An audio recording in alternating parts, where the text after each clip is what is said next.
அனைவருக்கும் அன்பான வணக்கங்கள். இது மகா பெரியவா சொன்னது யூடியூப் சேனல். இந்த ஒரு விஷயத்த எந்த வீட்டில் செய்கிறாங்களோ அந்த வீட்டில் வறுமை இருக்காது, தரித்திரம் இருக்காது. கண்டிப்பாக குடும்பத்தில் நிம்மதியும் ஒற்றுமையும் இருக்கும். இதற்கு உதாரணமாக உங்களுக்கு ஒரு புராண கதை சொல்கிறேன். வேதாரண்யத்தில் சிவன் கோயில் ஒன்றில் எலி ஒன்று வசித்து வந்தது. அங்குள்ள பொருட்கள் சாப்பிட்டு கொழுத்து இருந்தது. ஒரு நாள் சிவன் சந்நிதியில் விளக்கு ஒன்றில் நிறைய நெய் இருந்தது. ஆனால் அந்த விளக்கின் திரி தூண்டிவிட யாரும் இல்லாததால் சற்று நேரத்தில் அணையும் நிலையில் இருந்தது.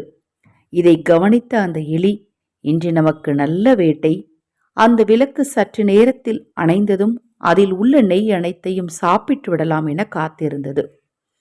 அப்போது பார்த்து கோவிலின் அர்ச்சகர் வந்துவிடுகிறார். இதனால் பயந்து போன எலி தாவி அடுத்த புறம் குதிக்க, அப்போது அதன் வால் தெரியாமல் திரியில் பட்டு திரி தூண்டப்பட்டு அணையும் நிலையில் இருந்த விளக்கு சுடர்விட்டு பிரகாசமாக எரிய துவங்கியது. தெரியாமல் செய்தாலும் கோவில் தீபத்தை தூண்டிவிட்டதன் பலனாக அந்த எலிக்கு வரத்தை தந்தார் சிவபெருமான்.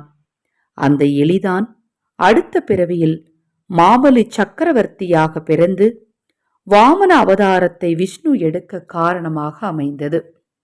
இந்த கதையை கேட்கும் போதே உங்களுக்கு கண்டிப்பா புரிஞ்சிருக்கும்.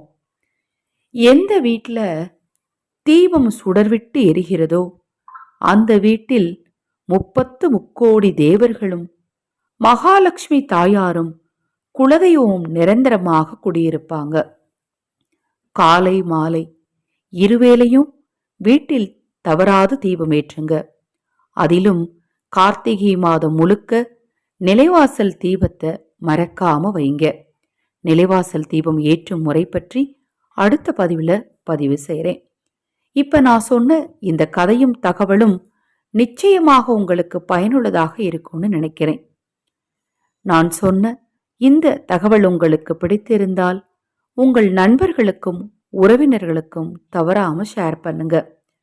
இது போன்ற எண்ணற்ற தகவல்களை தெரிந்து கொள்ள நீங்களும் சேனலை மறக்காம சப்ஸ்கிரைப் பண்ணிக்கோங்க. பக்கத்தில் இருக்கக்கூடிய பெல் பட்டனையும் கிளிக் பண்ணிக்கோங்க. ஹரஹர சங்கர ஜெய ஜெயசங்கர, ஹரஹர சங்கர ஜெய ஜெயசங்கர. மகா பெரியவா திருவடிப்பாதம் சரணம் சரணம். இந்த பதிவை கேட்டுக்கொண்டிருக்கும் உங்களது அனைவரது வாழ்விலும் மகா பெரியவா அருளால நல்லதே நடக்கட்டும்.